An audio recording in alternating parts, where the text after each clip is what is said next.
सबसे बड़ी कुर्बानी यादव भाइयों को देनी होगी, यादव समाज के लोग, कि हमें मालूम है जन्नत की हकीकत, लेकिन दिल के पैगाने को गाली दिया ख्याल। न्याय अंतिम व्यक्ति में खड़े व्यक्ति को मिल जाएगा, तब समाजवाद का सपना पूरा होगा। चुनाव आयोग कठपुतली से भी बदतर हो गया। मिर्चा क्यों लगता है? पहले अंधा हुआ, फिर बहरा हुआ, गूंगा हुआ, और अब पूरी तरह से राम राम सत्य है। और 35 पुल बना बिहार में, 21 तो गिर गया। अभी भ्रष्टाचार की परिभाषा पूछते हो? समाजवादी पार्टी की कतार के लोगों त्याग करना पड़ेगा। प्रधानों हम ही रही, बीडीसीओ हम ही रही, जिला पंचायतियों हम ही रही, हम मुख्यमंत्रियों हम ही रहो, हम मंत्रियों हम ही बनब, अब प्रधानमंत्री है रामशंकर राजभाई बना देना। या फिर तमाम लोग जो अखिलेश यादव की नाक के बाल के लोगों की कि अब जात की बात से हट करके जमात की बात कीजिए। जमात किस तरह से वो मुकाम हासिल किया माननीय मुलायम सिंह यादव ने, ये साधारण बात नहीं है। न पार्टी का कोई बैकग्राउंड था और न खानदानी कोई बैकग्राउंड था। खुद का जो परिश्रम था, खुद की जो कुर्बानी थी, खुद का जो संकल्प था, उसने इस समाजवादी पार्टी को और आज की डेट में इस विशाल भारत में जो दुनिया का आज की डेट में सबसे बड़ा देश है, चीन भी आबादी के एतबार से सबसे छोटा है, इस विशाल भारत में समाजवादी पार्टी तीसरी सबसे बड़ी पार्टी के रूप में आज स्थापित है। माननीय मुलायम सिंह जी ने जब चिराग जलाया था तो कुछ भी नहीं था। बहरहाल उनके वारिस ने अपनी विरासत को सजा दिया। नेताजी के जीते जी पार्लियामेंट में सबसे बड़ी संख्या 34 एमपी, 34 एमपी की थी, और आज नेताजी के वारिस ने उस संख्या में और वृद्धि करके संख्या को 37 तक पहुंचा दिया। जो लोग उत्तर प्रदेश में भी नहीं मानते थे कि समाजवादी पार्टी तीसरे नंबर की पार्टी है, आज सारा देश मजबूर है ये मानने के लिए कि आज समाजवादी पार्टी हिंदुस्तान की तीसरी सबसे बड़ी पार्टी है। अब सबसे बड़ी चुनौती और परीक्षा की घड़ी आने वाली है, आ चुकी है। लोकतंत्र, संविधान और समाजवाद अगर इस देश में आजादी के बाद सबसे बड़ा संकट इस संविधान के ऊपर कभी आया था तो अब आया, और अगर संविधान संकट में है तो लोकतंत्र संकट में है। और लोकतंत्र जिस दिन कमजोर हो जाएगा उस दिन सबसे ज्यादा अगर नुकसान होगा तो समाजवादियों को होगा, क्योंकि निशाने पे समाजवादी है। समाजवादियों ने और समाजवादी विचारधारा के लोगों ने इस देश को सजाने में, संवारने में और समाज के सबसे कमजोर व्यक्ति को, अंतिम पंक्ति के व्यक्ति को, यह नारा माननीय मुलायम सिंह का था, न्याय अंतिम व्यक्ति में खड़े व्यक्ति को मिल जाएगा, तब समाजवाद का सपना पूरा होगा। और ये सपना लेकर के चले, बीच में हम थोड़ा सा भटक गए। हम जितना भटके नहीं उतना बदनाम किए गए। नफरत परोसने वालों ने समाजवाद और समाजवादी पार्टी को एक जात की पार्टी है, एक परिवार की पार्टी है, इसकी संज्ञा दे दी।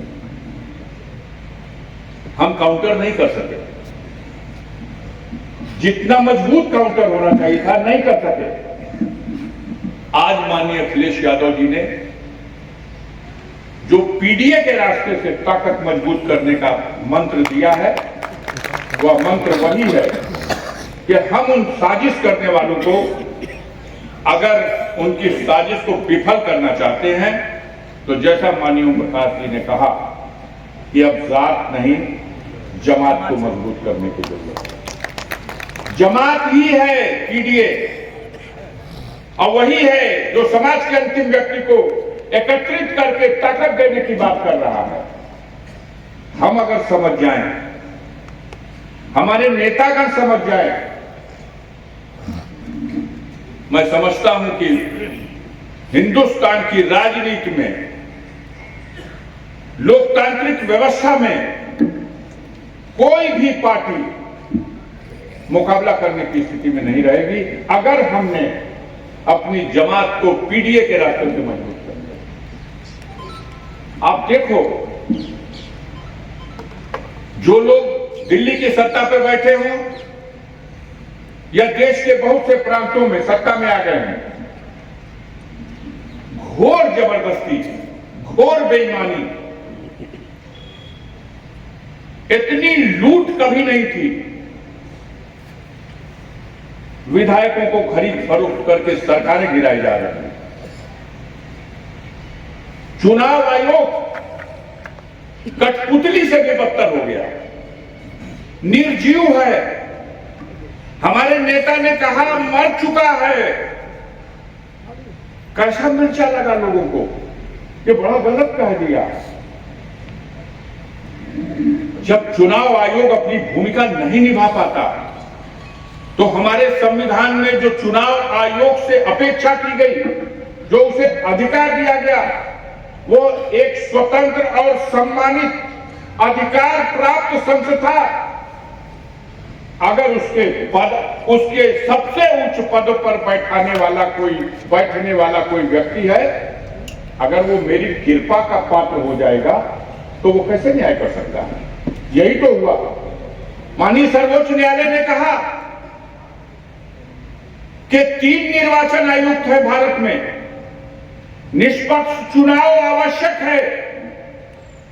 लोकतंत्र को बचाने के लिए निष्पक्ष चुनाव और निष्पक्ष चुनाव की व्यवस्था के लिए निष्पक्ष निर्वाचन आयुक्तों की नियुक्ति।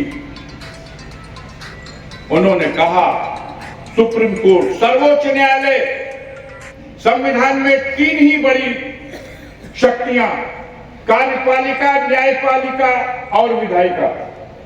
न्यायपालिका कहती है, सर्वोच्च न्यायालय कहता है कि निर्वाचन आयुक्तों की नियुक्ति एक देश का प्रधानमंत्री, दूसरा प्रतिपक्ष का नेता और तीसरा सर्वोच्च न्यायालय का चीफ जस्टिस, ये तीनों मिलकर के जो सबसे योग्य व्यक्ति हो, जिस पर भरोसा किया जाए कि ये ईमानदारी से अपनी भूमिका निभाएगा, इस तरह से नियुक्तियां की जाएं और उनको अधिकार जो प्राप्त है उसके अनुसार वो निष्पक्ष चुनाव कराएं।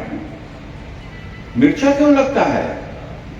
आपने निर्वाचन आयोग और निर्वाचन आयोग में निर्वाचन आयुक्तों की नियुक्ति में उसे अपनी कृपा का पात्र बना दिया। नहीं रहेंगे सर्वोच्च न्यायालय के जज, ऐसा कानून बना दिया। कौन करेगा उनकी नियुक्ति? हम करेंगे। हमारा पद पर बैठाया हुआ मंत्री करेगा और एक प्रतिपक्ष का नेता करेगा। कभी न्याय हो सकता है? जिसको मैं ही नियुक्त करूंगा वो मेरी इच्छा के बगैर कुछ कर सकता है? उसी दिन तय हो गया था कि देश में अब निर्वाचन आयोग निष्पक्ष नहीं रह गया। पहले अंधा हुआ, फिर बहरा हुआ, गूंगा हुआ और अब पूरी तरह से राम राम सत्य है और उसका जो है जनाजा निकल चुका है। क्या हुआ है मिर्कीपुर में? क्या करना चाहते थे गाजीपुर में? ये सारे देश में ऐसा कुकर्म करने की नीयत रखते हैं। रोकने के लिए आपको जगना होगा। आपने गाजीपुर में रोका। 2019 में मंडी समिति में क्या उनका इरादा ऐसा नहीं था? गाजीपुर के लोगों ने उनके इरादे को मिट्टी में मिला दिया। लड़ना होगा और इस तेवर से खड़े होना होगा कि लोकतंत्र की रक्षा में बलिदान हो जाएगा, लेकिन मनमानी तुम्हारी नहीं चलने दिया जाएगा और तानाशाही को सफल नहीं होने दिया जाएगा। जब इस हौसले के साथ खड़े होंगे तो 2027 में वोटों की गिनती की नौबत से पहले उत्तर प्रदेश में प्रचंड बहुमत के साथ माननीय अखिलेश यादव के नेतृत्व में सरकार बनेगी। जनता कहां है उनके साथ? 10 से 12 लोग हैं मात्र उस विचारधारा को मानने वाले, जिनकी विचारधारा गंदी है, जो झूठे लोग हैं, जो बेईमान लोग हैं। क्या प्रमाण पत्र लेना है? आप में से बैठा हुआ कौन आदमी नहीं जानता कि सरकारी कार्यालयों में घूस लिए बगैर कोई काम नहीं हो रहा? कौन नहीं जानता? अपने दिल में झांक कर देखो। जनप्रतिनिधियों को अपमानित किया जाता है, मोटरसाइकिल पकड़ ली गई, गांव का प्रधान चला जाए थाने, जिला पंचायत का सदस्य चला जाए थाने, ब्लॉक प्रमुख चला जाए थाने, छूटेगी? नहीं छूटेगी, कुर्सी भी नहीं मिलेगी। और अगर दलाल चला जाए थाने, टेलीफोन भी कर देगा तो काम सफल हो जाएगा। तो ये दलाली का दौर है, ये बेईमानी का दौर है, ये झूठ का दौर है। और अत्याचार करने वाले मगन इसलिए हैं कि हमारा तो मजा लेने का दौर है। लूट, पकड़े जा रहे हैं का तो पूरा पूरा घर नोट से भरा हुआ है। मशीनें गिनते गिनते नोट, मशीन खराब हो जा रही है और अभी कहते हैं कि नहीं, हमारे राज्य में भ्रष्टाचार नहीं। अब कैसा भ्रष्टाचार होगा? 35 पुल बना बिहार में, 21 ठो गिर गया। अभी भ्रष्टाचार की परिभाषा पूछते हो? रामपथ अयोध्या में 13 किलोमीटर के रामपथ में पहली बरसात में 18 जगह गड्ढा बन गया। विश्रामालय जो वेटिंग रूम बनाया गया था, प्रधानमंत्री ने उद्घाटन किया था अयोध्या के वेटिंग रूम का, पहली बरसात में उसकी पूरी दीवारें गिर गई। देश का लोकतंत्र का सबसे बड़ा मंदिर संसद भवन जिसे कहा जाता है, 10,000 करोड़ रुपया वियतनाम का प्रतिनिधि मंडल आया हुआ था मंत्री जी, और लोकसभा का सदन चल रहा था, और वियतनाम का प्रतिनिधि मंडल आया हुआ था भारत का संसद का जो तरीका है देखने के लिए, और वो हमारी संसद में घूम रहा था। और पता नहीं इंद्रदेव की क्या कृपा हुई, बरसात शुरू हो गई और दौड़ दौड़ के बल्टी रखी जाने लगी। इतनी कमर के इतनी बड़ी बड़ी बल्टी, कैसे धड़ाधड़ थी, जैसे जनाता था कि बाप रे बाप। हमने कहा तो कहीं नहीं, प्राइमरी स्कूल बना था, ये चूहा था, वहां संसद भवन चू रहा है। अभी भ्रष्टाचार का कोई पैमाना देखना है? बेईमानी, लूट और सम्मानित नागरिकों के साथ अपमानजनक व्यवहार पूरे मिल्कीपुर विधानसभा क्षेत्र में देख लीजिए, पता कर लीजिए। सिपाही से लेकर के और एसपी तक डंडा लेके मैदान में, लेखपाल से लेके कलेक्टर तक हर हथियार के साथ चुनाव जीतना है। तो वहां समाजवादी पार्टी नहीं हारी, वहां लोकतंत्र हार गया है। अब हमें तय करना है कि तानाशाही जीतेगी या लोकतंत्र जीतेगा। 2027 में मैं कहना चाहता हूं माननीय मंत्री जी, अच्छा हो गया, अच्छा हो गया। जो कुछ अभी भ्रम पर्दे में था वो बिल्कुल मतलब वस्त्र रही गया, बिल्कुल निवस्त्र होकर के इन लोगों ने अब समाजवादियों के ऊपर ये जिम्मेदारी है कि सोचिए और देख लो। अगर अब नहीं खड़े हुए तो फिर कभी मौका नहीं मिलेगा, अभी नहीं तो फिर कभी नहीं। आप आपकी नस्लें और हम लोगों के जीते जी अब इस देश में व्यवस्था परिवर्तन नहीं हो पाएगा अगर 2027 में परिवर्तन नहीं हुआ। मैं निवेदन करूंगा माननीय मंत्री जी के पूर्ण तिथि के अवसर पर अपनी श्रद्धांजलि देने के लिए आज एक संकल्प लेकर उठो।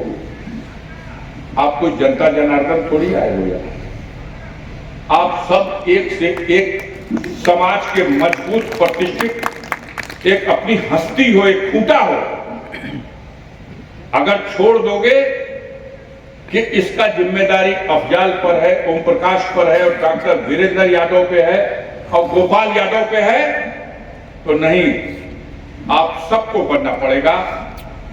हम सबको ये देखना पड़ेगा कि माननीय अखिलेश यादव ने जो संकल्प लिया है उस संकल्प को, उस लक्ष्य को प्राप्त करने के लिए हमको अभी से मन बनाना है।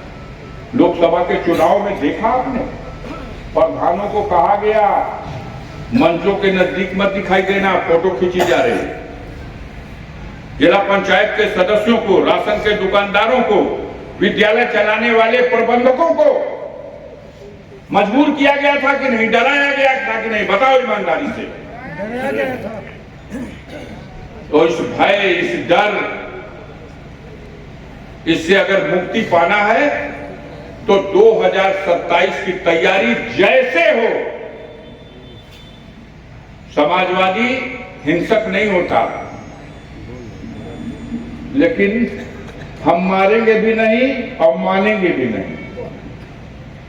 हम मानेंगे भी नहीं और मारेंगे भी नहीं और अपना लक्ष्य प्राप्त करेंगे। यह जो ईवीएम का प्रोपेगेंडा और असली बेईमानी, ईवीएम के प्रोपेगेंडे के आड़ में असली बेईमानी एक बेईमान तंत्र कर रहा है। ये चुनाव आयोग और सारी मशीनरी उस बेईमानी में शामिल। इसलिए जनता को उठ के खड़ा होना पड़ेगा, जनता को जगना पड़ेगा। कोई समझता है हमसे क्या मतलब, हम तो बचल बड़ी, क्यों ना बची। जब लोकतंत्र नहीं रह जाएगा तो आपका जीवन भी नर्क हो जाएगा, कोई नहीं बचने वाला। प्रधान जी मंच पे जहाँ चाहना है बची ना, न प्रधानिया बची और न प्रतिष्ठा बची। कितना जना लुकाते रह गए।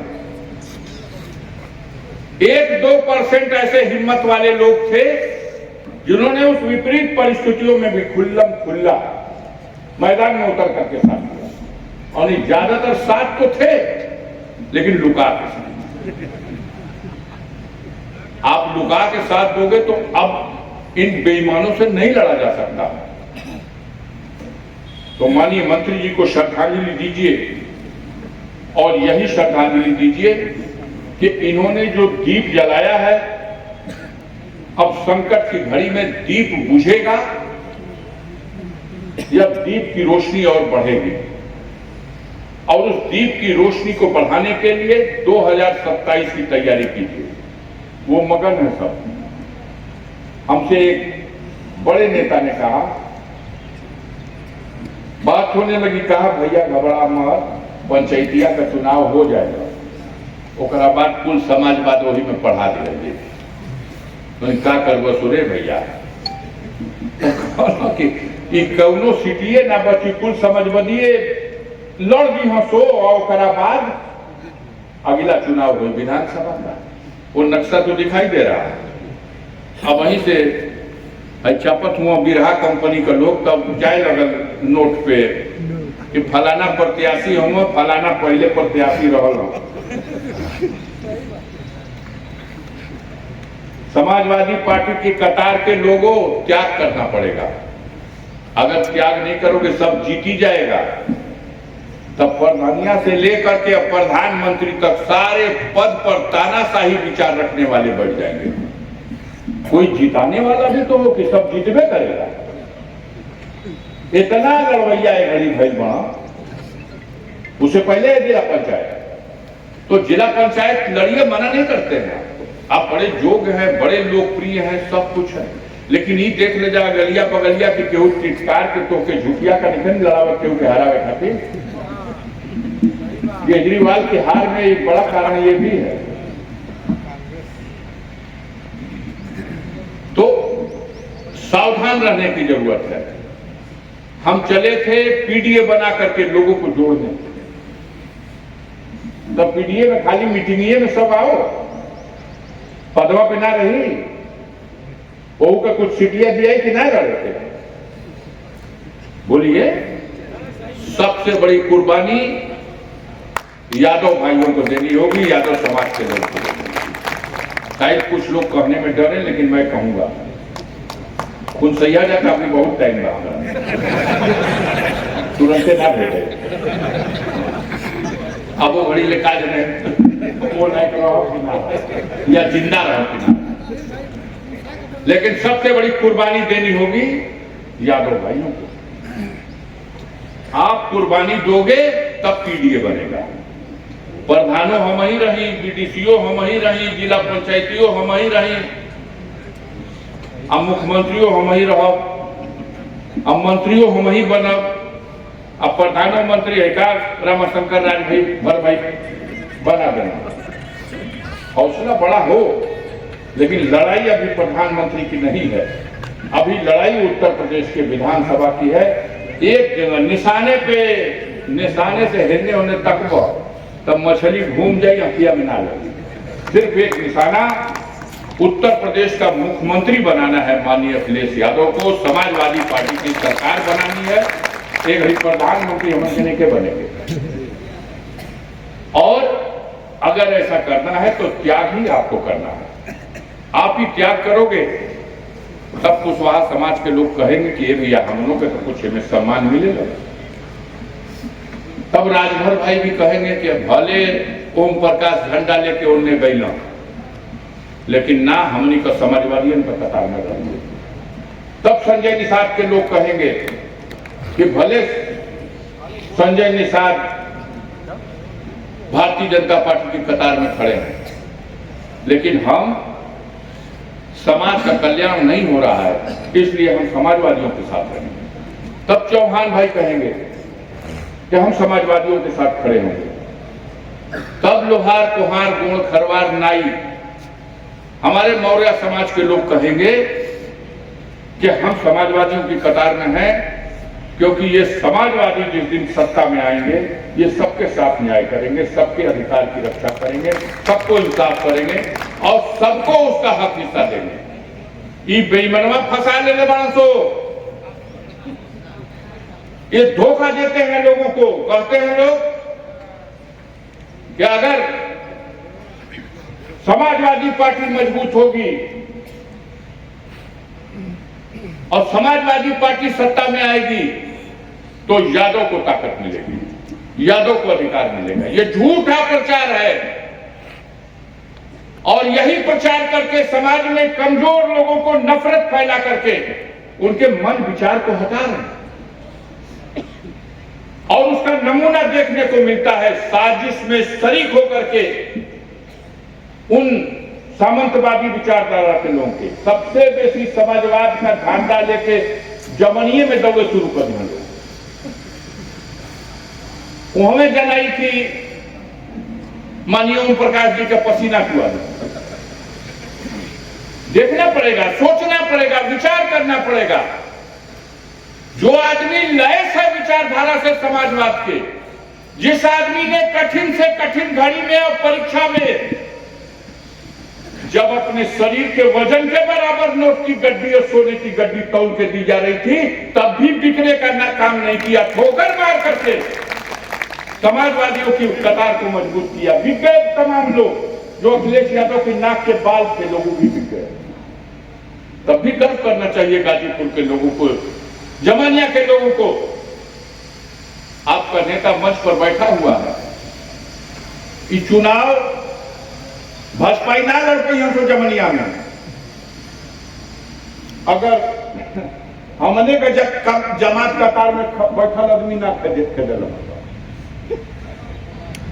उसमें किसी माइनॉरिटी के आदमी को टिटकार दिया जाएगा कि लो हाई पार्टी का टिकट तू ले लो, हो जाए कि ना असलम भाई? तब बेरादरी का बात आ गई। अब तौकीर भाई दौड़ के क्या करना,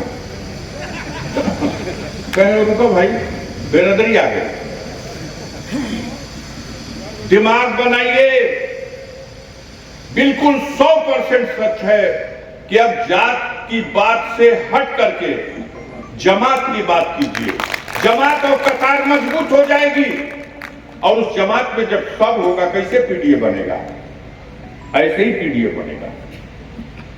कतार मजबूत करिए। माननीय अखिलेश यादव जी, अगर उत्तर प्रदेश के मुख्यमंत्री हम लोग 27 में बनाने में सफल हो गए, तब रामाशंकर भाई का सपना आगे चल के मुलायम सिंह का पूत है। तो दिल्ली की राजनीति का सपना माननीय मुलायम सिंह रक्षा मंत्री नहीं थे, तो आगे आने वाले दिनों में वो आएगा। लेकिन अभी सिर्फ एक जगह निशाना, वो मछली की आंख, और वो मछली की आंख है 2027 का चुनाव। पूरे पूर्वांचल से गाजीपुर की 7 सीट आप जीते हैं, 7 विधानसभा में आपकी लीड हुई है। लोकसभा के चुनाव में भी माननीय ओम प्रकाश राजभर जी भाजपा के साथ थे, अपनी सीट भी 16,000 से हारे हैं जौहराबाद में।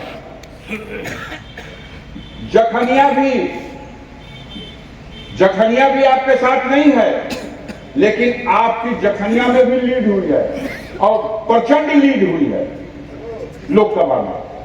तो उस फार्मूले से पूरे पूर्वांचल से हमारा नेता ये उम्मीद करके चल रहा है कि जहां 27 लोकसभा की सीटों में 20 लोकसभा की सीटें समाजवादी पार्टी जीत गई, मात्र 7 सीटों पर ये डबल इंजन की सरकार, मात्र 7 सीटों पर सारी ताकत और बेईमानी, धन दौलत सब लगाने के बाद भी 7 सीटों में सिमट गई। उन्हीं 7 सीटों में मोदी जी भी हैं, उन्हीं 7 सीटों में अनुप्रिया पटेल भी हैं।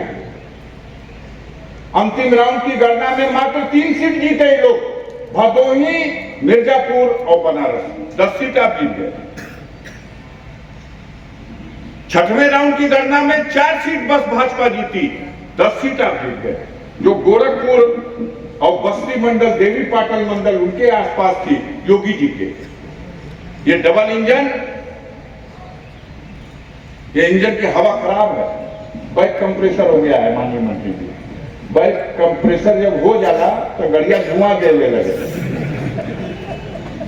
तो गाड़ी धुआं दे रही है। अच्छा हुआ ये लोग जीत गए मिल्कीपुर, बड़ी गलतफहमी में समाजवादी थे। अब पूरे उत्तर प्रदेश में कनकना के सब सही हो गया है। हमें उम्मीद है कि मिल्कीपुर की हार से आप सबक लेंगे। मिल्कीपुर ऐसा क्षेत्र था साथियों, जहां भारतीय जनता पार्टी के विचारधारा के लोगों का कोई औकात ही नहीं थी। वो मित्रसेन भाई का क्षेत्र था, वो 9 बार रहे, वहां से विधायक रहे, एमपी रहे, उस क्षेत्र में जीते हैं। तो उसका अभी से हम लोगों को सजग होना है, सावधान होना है। क्षमा कर दीजिएगा वीरेंद्र भैया, डॉक्टर वीरेंद्र यादव जी, विषयांतर हो गया होगा। हमें लग रहा था देखने से ये इनकी श्रद्धांजलि सभा, और शायद इनकी उपस्थिति से यह श्रद्धांजलि सभा न होकर के समाजवादियों का सम्मेलन हो गया। इसलिए मैंने कहा कि अब वक्त नहीं गंवाना है, हम सबको सावधान होना है। पहली सावधानी बरतिए, जो आने वाले दिनों में पंचायतों का चुनाव है, उन चुनावों में अगर आप लड़ने का फैसला ले लिए हैं तो 2-3 बेर विचार करिए, और हो सके तो सामंजस्य बना लीजिए कितने लोग लड़ रहे हैं उसमें। और गाजीपुर में कितनी 76 सीटें हैं, 67 सीटें, अरे बढ़ जाएगी 70 और 75, जितनी भी हो जाए, न्याय हो। समाजवादी कतार में ऐसा न हो कि जो पीडीए बनाने के लिए आप गांव-गांव में मेहनत कर रहे हैं, वो जब पंचायत का चुनाव आ जाए तो हम खुद ही पीडीओ को कमजोर कर दें। हम उस चीज को संभालें, अपने क्षेत्र से किसी योग्य को बताइए, बनाइए, संतुलन बनाइए। उस लड़ाई में अगर पीडीए बना लिए, जिला पंचायत और प्रधानी की लड़ाई में अगर पीडीए बन गया तो 2027 बन गया, समझ लीजिए, उसमें बनाइए। हम जानते थे कहना कि 2-2:30 बजे खत्म हो जाए तो हमारे ट्रेन का टिकट रह गया, लेकिन माननीय मंत्री जी रहती है, हमसे कहूँगा कि वो ट्रेन ना धरा पाई, दूसरा ट्रेन में करा ला, तो हमने एक दूसरी ट्रेन का भी टिकट करा लिया था, इसीलिए खतरा था कि वीरेंद्र भाई का कार्यक्रम लंबा चलेगा। आप सबको बहुत धन्यवाद, आप सबका बहुत आभार, इतना समय दिया आपने।